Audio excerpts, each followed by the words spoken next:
Hey, what's up guys, Andy here, and today we're reviewing over Black Clover episode 89, The Black Bull's Hideout. Alright, so, first thing first, what? We cut away from the story we were in, which I'm okay with because this was amazing, but what happened at the end here?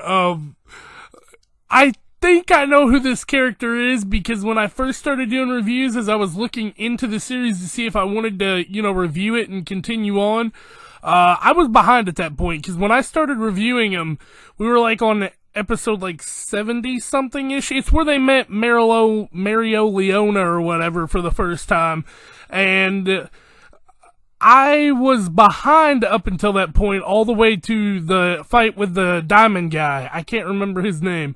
But, I think this guy is a Black Bull member. I hope, anyway. I don't want to sound stupid. I'm not going to look it up because I know it will give a spoiler away for me that I really don't want. But yeah, this episode, okay. Grey and Gordan became, badass in this. Well, they didn't really badass, but, they looked really cool here, and they got their speaking roles, so I'm okay with it. And we got Gauche, which Gauche is one of my more favorite characters. I like all the Black Bulls, but he's up there, because, Molly.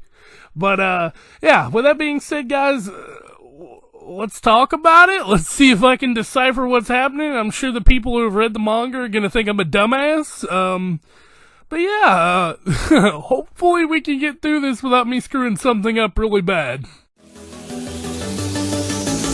They say you don't gotta go home, but you can't stay here. And no, I don't wanna be alone in the world out there. Alright, starting off with something I do know. This was recap from last episode. We get the Hold the Eye of the Midnight Sun hideout fight thing, and then we get this. Meanwhile, back at the Black Bull's hideout, Yami gets a letter from the Golden Dawn and leaves. He's leaving.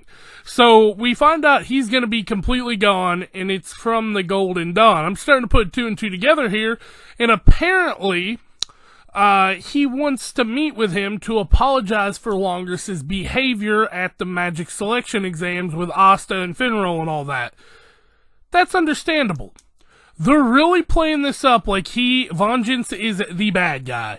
I mean, I hate to be that guy, but, Vengeance, you look guilty as shit here, cause they get attacked once, Yami leaves to go meet you. But that's not the end of the problem. Because we also find out that Vanessa's going to see Finral, Magna's going to train, and Charmy's going to find food. Par normal to these characters' tendencies, but that just leaves us with three. Grey, Gordan, and Gauche. Grey and Gordan we haven't seen much from at all in the series fighting-wise, and Gauche we've seen a lot from, but he's one man, and Yami tells him, don't let bandits take over.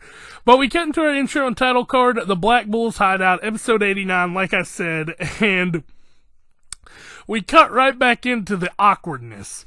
Gauche is just sitting there thinking like, God, it's so awkward and distracting being alone with them. He's like, if we get a summons for a mission, I'll go so you two can rest in your own rooms for a while. Go ahead, I need, peace and quiet.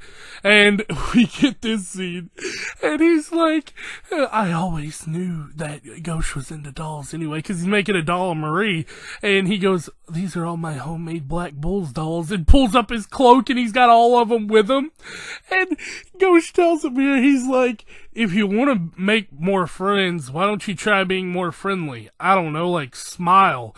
And he smiles, and they're all like, that's terrifying, which it was terrifying, really terrifying. And we cut back to, Gauche saying, I need to go to the bathroom, and he's like, Gordan, what floor is it on, today?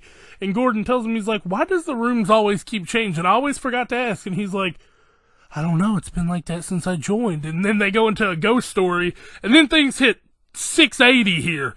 What the hell are these things are the right question, because these are zombies. A zombie horde attacks the hideout out of nowhere. Literally nowhere. And we find out the perpetrators behind it are Sally's, Rady's, and Voltors. I can't say his name. I don't think. I think it's Voltros or something like that. I don't know. You all know what it is. Don't at me, okay? The Eye of the Midnight Sun is attacking. Vengeance, you guilty as fuck, boy. And that's when these three come out, and he's like, I don't know who the hell you think you are attacking our hideout here. And literally, Gauche one-shots all the zombies for the first time they die here, because they broke his Marie doll. And he tells them, Rady says, you know, we're here to look for something, but you all wouldn't know where it is, so we thought we'd trash your hideout. And Gordan's like, if you're looking for friendship, it's right here. And Gauche is like, he's not looking for friendship. And I forgot about this. Apparently, they have been given orders by Licht not to kill Gauche under any circumstances. So, Gordan and Grey, bye-bye, but Gauche, don't touch him. And we get a flashback here of Licht saying, I couldn't risk hurting you. And we see it through Gauche's eyes, so that's going to play something huge later on in the series. I'm not exactly sure what yet, but I know it's going to. We cut over to them fighting again, and we get to see Gordan use his poison curse magic here. Aufwachen, Dachs? I think it's German, I don't know. But it's basically poison dogs that attack this thing and destroy it. And she's like, oh, if you were to do that, I'll nullify it with my salamander. And Grey's like, Gauche, I learned a new spell. And she's like, transformation magic, magic conversion. And it swaps properties of magic. So this thing turns into a crystal. And then Gauche can take it out. And then they summon this thing here. Let me get the name right. Number 0, Mikhail Caesar? I'm not sure. But basically this thing is terrifying. It's 2 corpses put together, infused with Sally's bullshit, and it's of 2 former dead Magic Knight Squad captains. This thing's terrifying. It lays them out, lays everything out, and we cut to a little bit of scene here to where, like, we get some of Gordan's backstory. He was like, I was born into a family that dealt with curses. I wasn't allowed to make friends, which means I couldn't talk. But still, cut away. We go to Grey, who's like, I was so, I was so self-conscious and so underconfident, I couldn't talk with people, so, in my true form, so people didn't trust me and was creeped out by my other form. So, Yami helped us and accepted us for who we were. And that's when you see this scene here, and it's just so cool, because they're just like, it's such a hype moment here, because Gordan is a fan favorite, and Grey, I wasn't too keen on her until here recently, but she's alright. Then they both scream out at the top of their lungs, we're going to protect our hideout. Now, forget everything I just said, because this is the crazy part. Emergency. The hideout starts shifting around, and this happens. This dude opens up out of the door, and I was just like, I've seen this character before, so I know I've seen him, and I think he's a Black Bull. He might not be, and he's like, what's going on here? So he's got a speech quirk too.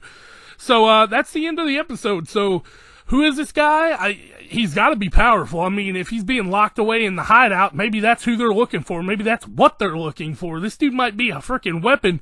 Let's go fucking Poseidon from One Piece here, dude. This is an ancient weapon right here that Yami's hiding, and I don't know. I'm just hyped for it. I can't wait till next week. And our Petite Clover this week was nothing crazy. Gordan and Grey's comedy routine. It was just them pretty much trying to do a comedy skit, and every time they'd go to talk, no one could hear Gordan, and Grey was so self-conscious. She's like, don't look at me. Don't even listen to me. And they're like, well, how are we supposed to do our comedy routine? And she was like, I don't know, you got a point. And she's like, I can't even hear you, so how are we supposed to do it? And he's like, you got a point. And then Gauche comes in and he's like, you all better say sorry to all the comedians out there. And we get this right here. Next time on Black Clover, page 90, Crazy Magic Battle. I can't wait. I honestly cannot wait. That's it for me though, guys. It's 7:30 in the morning as I'm finishing recording right now. I'm tired of shit, and I want to get back to bed. So, yeah, let me know in the comments what you thought of this episode. If you haven't watched it yet, If you can, go watch it. If you can't, you're in for a treat once it becomes for free users. I promise you that. This is a treat. Anyway, though, gang, with that being said, I'm going to go ahead and head out. So don't forget to like, comment, and subscribe to the channel, and I'll catch y'all next time. Peace out. Take a moment right here, feeling like it's out gear, driving towards the sun with a rose and a gun. Feel the wind in my hair.